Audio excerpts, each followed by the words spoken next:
Hello mga idol, ito pala yung service natin na KLX 150. At since carb tayo ngayon kasi panay overflow na yung stock carb nya. Ito pala ay naka modified muffler na at saka stock ng elbow. So ngayon, nandito tayo ngayon sa shop para magpapalit tayo ng carb. Itong carb na pala ito ay 28mm na kehin. So sa daming sinalihan ko na GC sa mga KLX user, 28mm daw yung maganda. So ito na ngayon, naka-order tayo sa Shopee at ngayon dumating na at pinapakabit natin. Kasi yung stock carb nito, dalawang beses ko na siyang pina-cleaning kaso hindi talaga mawala-wala yung kanyang overflow. Kaya ito na, nagpapalit na lang tayo. Ang kagandahan kasi daw ng 28mm na carb may hatak at di ganong kukonsumo ng gasolina. So itatry natin kung talaga nga bang may hatak, kasi karamihan sa GC meron daw hatak. At saka maganda na siya pang off-road pati highway. So ayan, kasi wala tayong mga kagamitan, dinala natin ito sa shop para sila mismo ang kumalikot at may experience na sa pag-change carb, kasi wala tayong kagamitan at hindi tayo marunong magbaklas. Kaya tamang panood muna lang tayo para kung sakali mang magka-aberya marunong na tayo. Lesson learned. So ayan, tinatry muna, papaanda rin kasi hindi pa fully installed. Papaanda rin muna para malaman kung swak nga ba yung carb na ikakabit.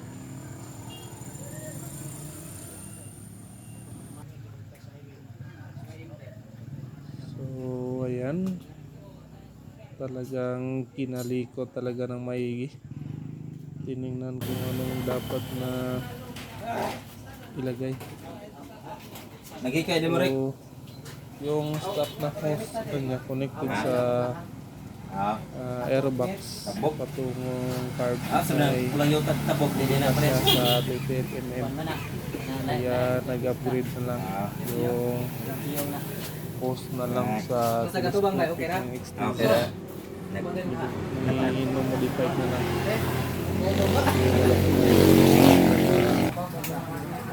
Fit sa 28mm.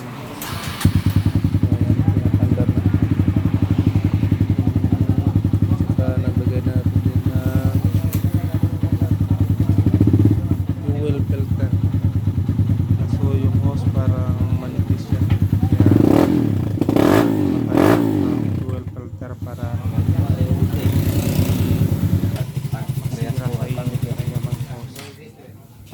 So ayan na,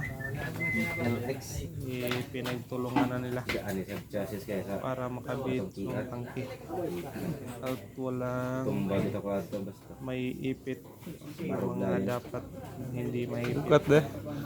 Bugat chassis. Para natin ay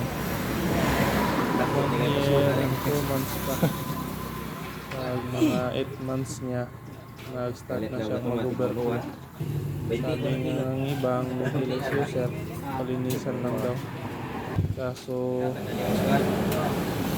pangalawang beses naman may palinis at kami tuloy na mag-overflow. Kaya naisipan ko nang magpalit ng 28mm na carb. Itong carb pala ay universal. salpak kahit anong motor ang Yan nababay, ito mala. pwede salpakan. So ayan na, pinagkabit na nila yung upuan at saka yung mga cover. Kaya na sa mga sabay kayo. I-roll test na. Mas. Sa Nilibag ko pa ng motor. paandar lang, hindi naman yung andar. Nagindo pa yung mga gas na. Bot. Bot. Masiga na yung andar. Matapang na. May ibubuga na. Ititrail na natin to sa terrain farm. Kasi yung daanan kasi doon ay parang trail na. Daanan lang ng kalabaw. So ayan.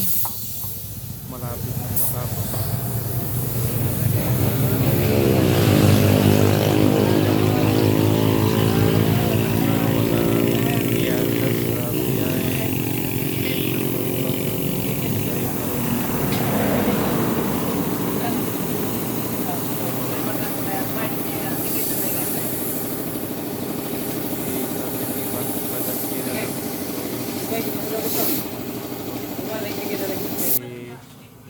Meron daw maliit na isiset. So, obserbahan muna natin ito. Kasi road test pa. Yung mekaniko. Kasi siya kasi ang marunong maliit. At alam niya kung ano ang dapat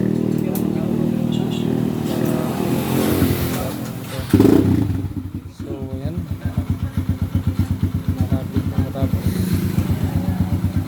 Ito mga Felix user dyan, kung ano ang experience sa 28